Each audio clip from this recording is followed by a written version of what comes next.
పిల్లల boarding and lodging ఖర్చుల కోసం. ఏప్రిల్ 2024 ఎన్నికల కోడ్ రావడంతో ఆగిపోయింది. ఏప్రిల్ 2024, ఏప్రిల్ 2025 ఇప్పటికే 2200 కోట్లు బకాయి. ఈ రెండు కలిపితే 6300 కోట్లు విద్యా దీవెన కింద, 2200 కోట్లు వసతి దీవెన కింద, 8500 కోట్లు ఇవ్వాలి. వీటికి గాను 2024-25లో వీరు ప్రవేశపెట్టిన బడ్జెటరీ లెక్కల ప్రకారం వీళ్ళు విడుదల చేసింది 1771 కోట్ల రూపాయలు 2024-25లో అని చూపించారు. అసెంబ్లీ జరుగుతోందని చెప్పి వెంటనే ఎక్కడ ఇది గొడవ పెద్దదవుతుందేమో అని బీఆర్ఓ ఇచ్చినారు 1200 కోట్లు. నేను ఆ రోజే అన్న బీఆర్ఓ ఇస్తానే బడ్జెట్, బీఆర్ఓ అంటే బీఆర్ఓ ఇస్తానే డబ్బులు ఇచ్చినట్టు కాదు. ఇప్పటికి కూడా ఎంత ఇచ్చినారంటే 300 కోట్లు ఏదో ఇచ్చినారని చెప్తున్నారు అంతే ఇప్పటిదాకా. అంటే టోటల్గా వీళ్ళు ఇచ్చింది ఎంత అంటే 2024-25లో వీళ్ళు చెప్తా ఉన్న ఈ 1771 కోటి, ఇప్పుడు 300 కోట్లు, రెండు కలిపితే 2070 కోట్లు.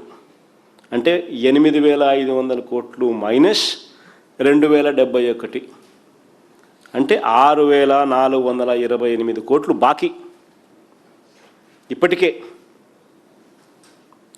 ఈ రెండేళ్లకే, ఈ మార్చి నాటికే ఈ 6428 కోట్లు కాక ఈ సంవత్సరం 2026-27కు అవసరం 4 క్వార్టర్స్ ఇంటూ 700 విద్యా దీవెన కింద 2800. ఈ ఏప్రిల్ 26 ఇవ్వాల్సిన వసతి దీవెన మరో 1100 కోట్లు, మొత్తం 3900 కోట్లు ఈ సంవత్సరం ఇవ్వాల్సింది. అంటే ఈ 3900 కోట్లు ఈ సంవత్సరం కావాల్సింది.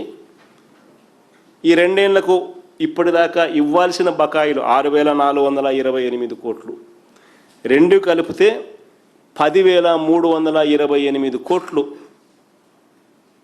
కావాల్సి వస్తే ఈయన కేటాయింపు చేసింది కేవలం 2766 కోట్లు. ఇక నేను పిల్లల చదువులు ఎలా సాగుతాయి?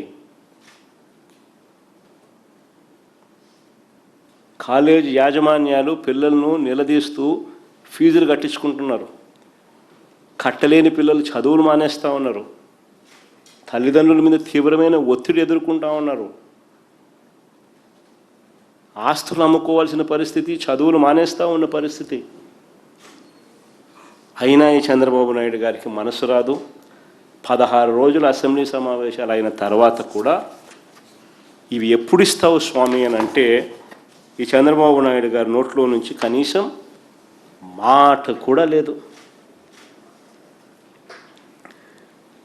పొదుపు సంఘాల అక్క చెల్లెమ్మలకు మా ప్రభుత్వ హయాంలో క్రమం తప్పకుండా ఇచ్చేవాళ్ళం.